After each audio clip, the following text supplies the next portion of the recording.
Hello, family and friends. Welcome back to another episode of Coffee with Cody. We're sending this one from the Philippines.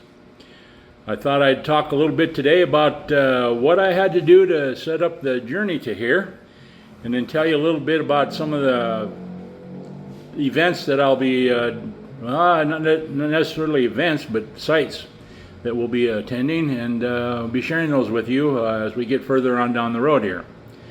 But for now, I'd like to talk a little bit about why the Philippines.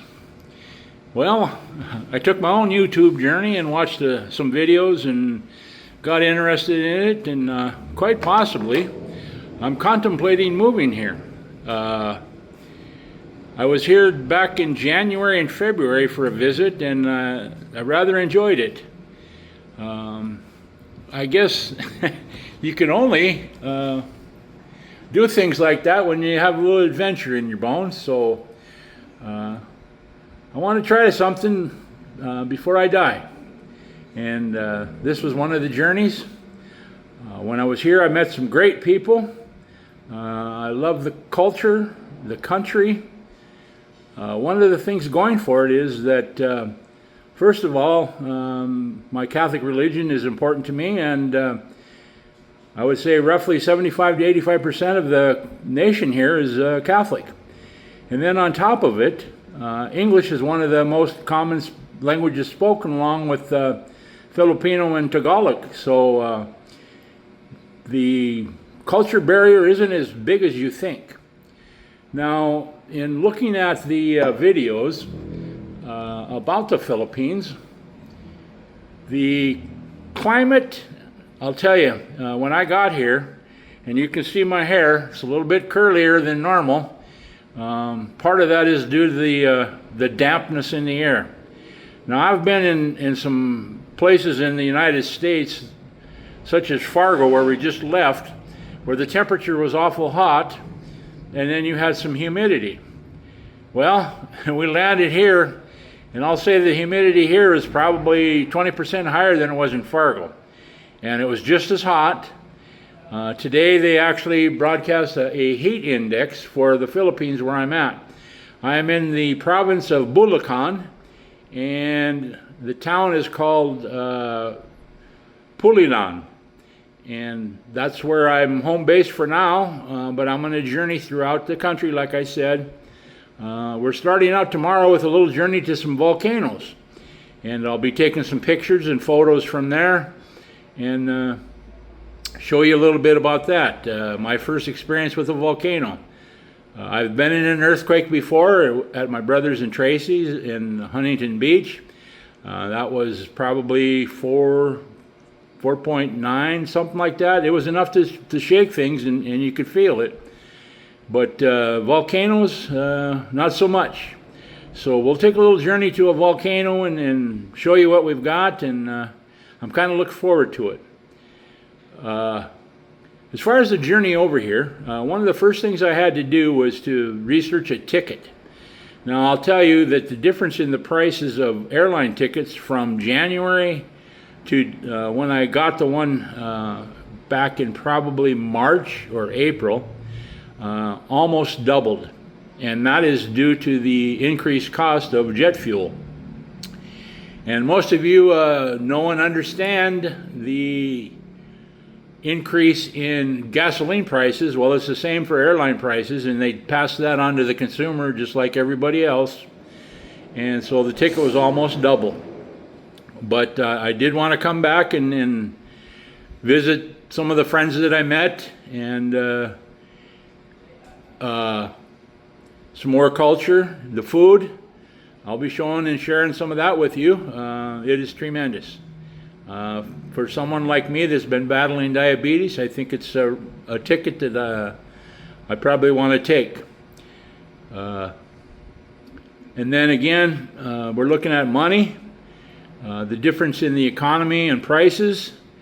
Your dollar here in America is American dollar will go a lot farther in the Philippines, so that's another thing to consider. But most importantly, it's the people that really struck home to me in my heart. Just like family. They've treated me like family. They call me a Papa Tim, so that's in reverence. And then another thing about it is that someone in our profession, in the education profession, and mostly any profession in the United States, are sought and thought highly of. They do have a visa here that they can extend to a retired, what they call a senior retired resident visa. And if you have some sort of profession behind you, it does not cost as much to come here. You can do it regularly as just a 60 or older individual. If you wanted to retire to the Philippines, you wouldn't become necessarily a citizen of the Philippines, but you would be a resident and treated as such. And then you can come and go as you want, not required too many visas. Speaking of visa, that was one of the first things that I found out when I got here, when I landed. I previously had got what's called an e-visa, and that is something that's required for all visitors and tourists in the Philippines. They want to try and keep track of you, just like the United States. They want to make sure that you're only going to stay here for 30 days. You can extend that if you wish, but your initial stay is going to be for 30 days, and thus the e-visa, so they can keep track of you. Very similar to what happens in the United States with green cards and things like that. But I got here and I found out that the e-visa that I had was only going to work for one time. So because this was my second trip, I needed a second e-visa. It's a process that you just have to enter some information, such as your passport number, home address, things like that, phone number. So it doesn't cost you anything for an e-visa. Certainly the Philippines are welcoming tourists. They want your dollar. They're also interested in people that want to come and reside in the Philippines. And that's one of the things that I'm considering while I'm looking here. The plane flight. Once you got your ticket, now there's a couple of ways to approach it. Depending on how you wish, you're going to choose a carrier. The previous time I flew, I went Air Canada, and that went from Denver to Vancouver, and then Vancouver. The long flight was from Vancouver to Bangkok, Thailand. And then there's a shorter jump from Thailand to Manila. This time I took Alaskan Air. That was a little shorter journey. The layovers, really the longest one is going to be on my way home when I come back in Los Angeles. I'll be laying over for 9 hours. So I'm kind of hoping to connect with brother there in California and maybe visiting a little bit while I've got some time there. But actually I fly in the middle of the night, so it might not be too conducive for him to interrupt his sleep, should I say. But the trip that I originally took with Air Canada, you had about a 2.5, 3 hour flight to Vancouver, and then a small layover, and then we went to Bangkok, and the flight from Vancouver to Bangkok is roughly 15 hours or so, and that's for the faint of heart and the aged, it's a kind of a killer. You got to worry about your feet swelling and your legs. I did have some compression socks on, so that helped a bit. Some people can't sleep on an airplane, and I understand that. I was always able to sleep fairly well. So out of that 15 hours, I slept probably about 9. Well, it wasn't so much. I wasn't able to sleep on this trip in particular, but continuing that first trip, once we hit Bangkok, there was probably a 3 hour layover, and then we went back to the plane and flew to Manila. And so the total flight there was maybe 3 hours. So I would say roughly the combined air flight from Denver to Manila with Air Canada and the connections that I had, probably we're looking at maybe 21, 22 hours. It's a little bit different flying this time. What I did was I flew Alaskan Air, and I went from Denver to Seattle. That flight was a little over 2 hours. I had a real brief layover. It was only about an hour and a half. And then the flight across, I went from Seattle to Taipei, Taiwan. Now that flight is only 11 hours. Not quite as bad. Still, you know, when you're doing 11 hours in a plane, you're going to get some swelling. So again, I had the compression socks. I wasn't able to sleep on the plane as much as I did the last time. I don't know if I was more excited to come this time or what the routine was, but it was a little bit tough on the on the body. There is a time factor. You know, it's going to take you time to recover, depending on your age and how much sleep you get and that sort of thing. Entertainment on both flights. The carriers showed movies, quite a variety. You also got, I think, a total of 3 meals in the entire journey. When I went from Vancouver to Bangkok, we were served two nice meals, considering plane meals. I don't remember in particular what meals we had, but they also serve snacks. I will tell you this: you want to make sure that you have plenty of water. You need to get that in your system. Once you hit the Philippines, you're going to sweat a lot. So you want to make sure that you have a lot of liquid in you. And I would say every opportunity that you can, grab water when they come around with drinks. I would also recommend that you grab a bottle, a large bottle, probably a liter size, if you can, with your backpack or whatever it is that you're carrying on the plane, so that you have that, and then you can refill it on the plane, because they have some water machines that are conducive to drinking. But I recommend that you drink plenty of fluids. Wear compression socks if you worry about swelling and that sort of thing. Now, I would get up and walk around a little bit to help with that swelling that you're going to do. Certainly you're going to take a few ventures to the restroom. Over here in the Philippines, they call it the comfort room, and it is a comfort room as much as possible. But the flight then, 2 good meals. This time I landed in Taipei, and there was a meal from Taipei to, I flew into Clark Airport, which is the old Clark Air Force Base from World War II. And then I also, on my tourism and sightseeing, I'm going to try and get over to Subic Bay. Now, my friend Alan Kawasaki mustered out of the Navy out of Subic Bay, so he had some recommendations and told me that it was worth going and checking out, so I think I will, just to see it. I'm pretty sure that they still have some Navy presence there, but I'm not positive, but I'll find out when I'm there.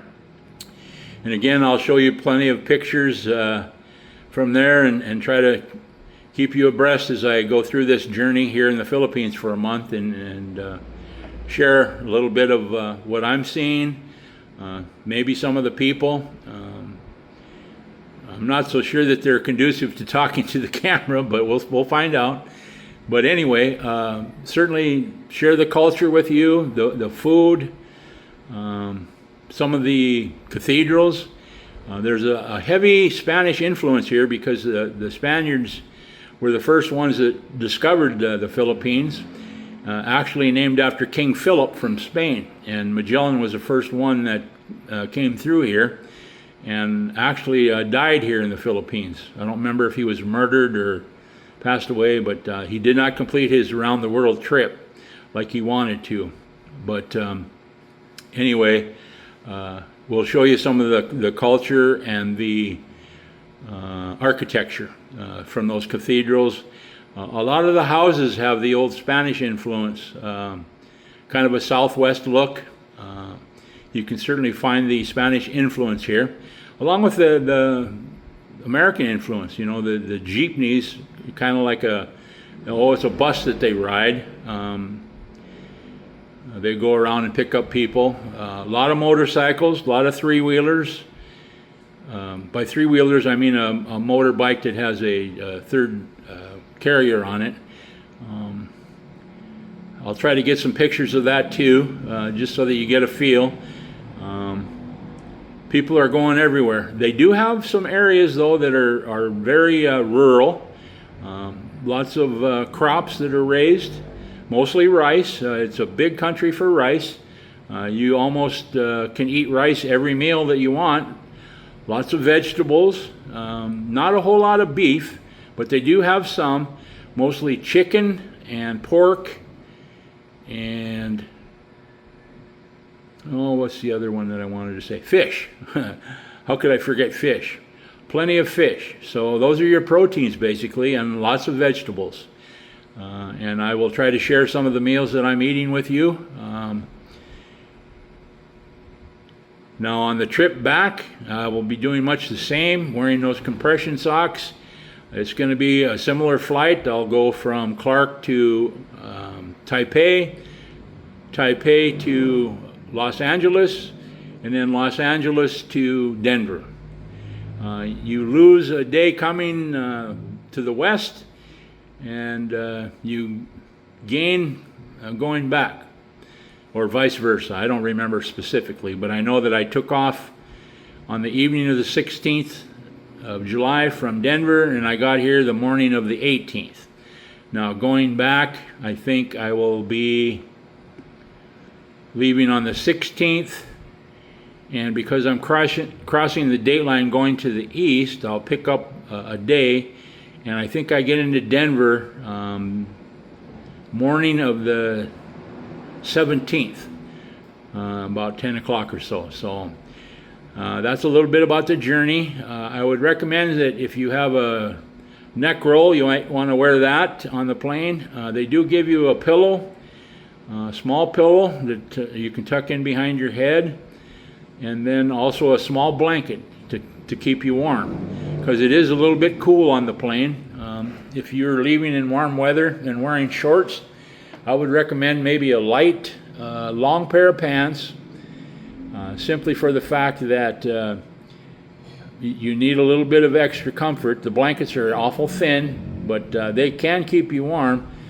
But if your legs get cold and you're wearing shorts, that might be an issue. But those are some of the thoughts and information that I pass along to you.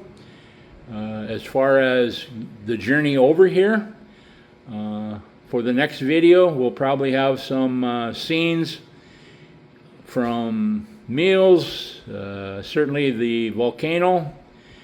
We'll try to get that out to you. Some traffic patterns, the people, just sharing all in all the journey to the Philippines. So with that, for this episode, it's been Coffee with Cody, signing out.